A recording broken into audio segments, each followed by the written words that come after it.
October 1 तारिख लागू हो 5 गोटी नुआ नियम जहाँ आपण मैंने समस्ते जान रखा निहाती जरूरी कहीं जार प्रभाव सीधा सड़क आपण पकेट उपर पड़ा जाऊँगी।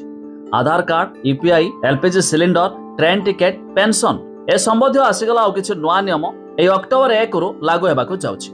जानिबा भिडियो रे ता पूर्व भिडियो को लाइक करंतु, सब्सक्राइब करनथिले एवं सब्सक्राइब करी पाखर थिबा घंटी चिन्ह को दबाई दियंतु। प्रथम तो जानतु एलपीजी सिलिंडर मूल्य रे संशोधन। तबे प्रति मास 1 तारिख रे निर्धारित होता है सिलिंडर दर बढ़िबो ना कमिबो। तबे अक्टोबर 1 हेउछि एक उत्सव मास, तेणु लोक माने एलपीजी सिलिंडर मूल्य ह्रास पई आशा करूछंती।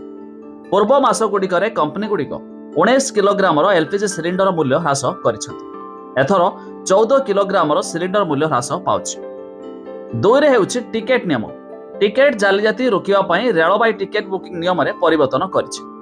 1 अक्टोबर 2025 रु लागू हेबाकु थिबा एही नियम गुड़िक टिकेट काउंटर खोलिबार 15 मिनिट मध्य टिकेट बुक करने को अनुमति देव। वर्तमान एही नियम केवल तत्काल टिकेट बुकिंग पई प्रযোज्य हेबो। 3 रे यूपीआई संबंधित परिवर्तन। तेबे अक्टोबर 1 रु यूपीआई यूनिफाइड पेमेंट इंटरफेस रो किछि प्रमुख नियम परिवर्तन हेबो।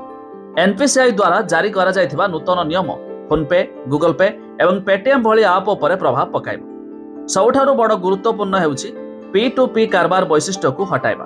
एही पदक्षेप व्यवहारकारी सुरक्षा वृद्धि करबा एवं ऑनलाइन ठकेई को रोकिया पाई निया जाउछि।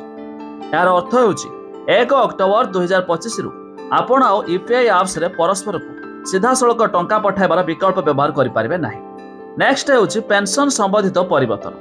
तबे अक्टोबर 1 2025 रु एनपीएस अर्थात जातीय पेंशन सिस्टम रे बड़ परिवर्तन हेबाकु जाउछि। एवं अण सरकारी ग्राहक माने सेमानकर संपूर्ण पेंशन परिमाण अर्थात 100% इक्विटी संबंधित योजना रे निवेश करि पारिबे। पूर्वरु एही सीमा केवल 75% थिला।